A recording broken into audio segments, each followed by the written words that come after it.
அடக்கம் பண்ணப்பட்டு எத்தனை நாள் ஆச்சா? 4 நாள் ஆச்சு. அல்லேலூயா சொல்லுங்க.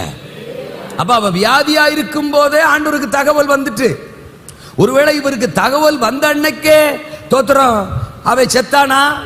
ஆனா அங்க வசனம் சொல்லுது அவர் காதுல வாங்கி 2 நாள். அப்ப அவங்க அனுப்பி விட்டு தோத்திரம்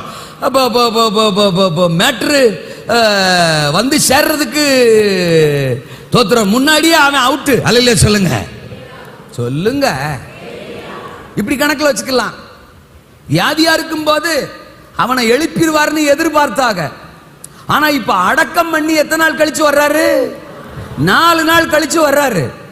அப்படின்னா ஜபத்திற்கு இங்க இங்க இங்க மார்த்தாள் ஜபத்துக்கு உடனடியான பதில் என்ன செய்யல, வரல. ஆனா வந்தது. குழப்பறணும். ஜபத்திற்கு உடனடியான பதில் வரலையே ஒழிய பதில் பதில் நான் ஒன்னு சொல்றேன், நம்ம பதில் நம்ம ஜெபத்துக்கு உடனடியா பதில் வந்துடணும் அப்படிங்கிறது நம்ம எக்ஸ்பெக்டேஷன். சில சமயம் உடனடியா வராம இருக்கலாம், ஆனா வரும். சொல்லுங்க.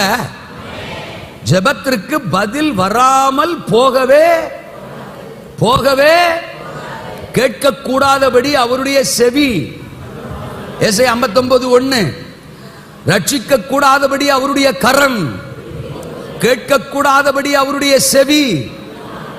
அவர் என் நாமத்தினாலே எதை கேட்டாலும் அதை நான் தருவேன் செய்வேன். யோவான் 14:14. அல்லேலூயா சொல்லுங்க. அப்போ கேளுங்கள் அப்பொழுது உங்களுக்கு. மத்தேயு 7:7. அவர் ஜெபங்களுக்கு பதில் தருகிறவர். ஒருவேளை 2 நாள் கழிச்சு வரலாம், 20 நாள் கழிச்சு வரலாம், 2 மாசம் கழிச்சு வரலாம், ஆனா பதில்.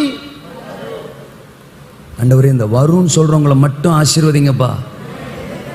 வரும்னு சொல்லாம இருந்தாங்கன்னா அவங்கள ஒரு 6 மாசத்துக்கு அப்படியே வருன்னு வருங்கப்பா. வரும்னு சொன்னாங்கன்னா வரட்டும்பா, இன்னொரு சான்ஸ் கொடுத்து பாப்போம்பா. சோதரா ஜெபத்திற்கு பதில், ஜெபத்திற்கு பதில். நமக்கு லாசர் பெட்டருங்கிற, செத்து போன லாசர் better sir, dead body better sir. லாசருவே வெளில வா வந்துட்டான் சார். புரியுங்களா உங்களுக்கு? நான் ஒரு நாள் இயேசுநாதர்ட்ட கேட்டேன், நீங்க என்ன டெட் பாடிட்டியா பேசிட்டு இருக்கிறீங்க? தலித்தாகுமி யவீரு மகள்கிட்ட போய் பேசுறாரு, வாலிபனே எழுந்துரு, நாயின் ஒரு விதவ மகன்கிட்ட பாடையில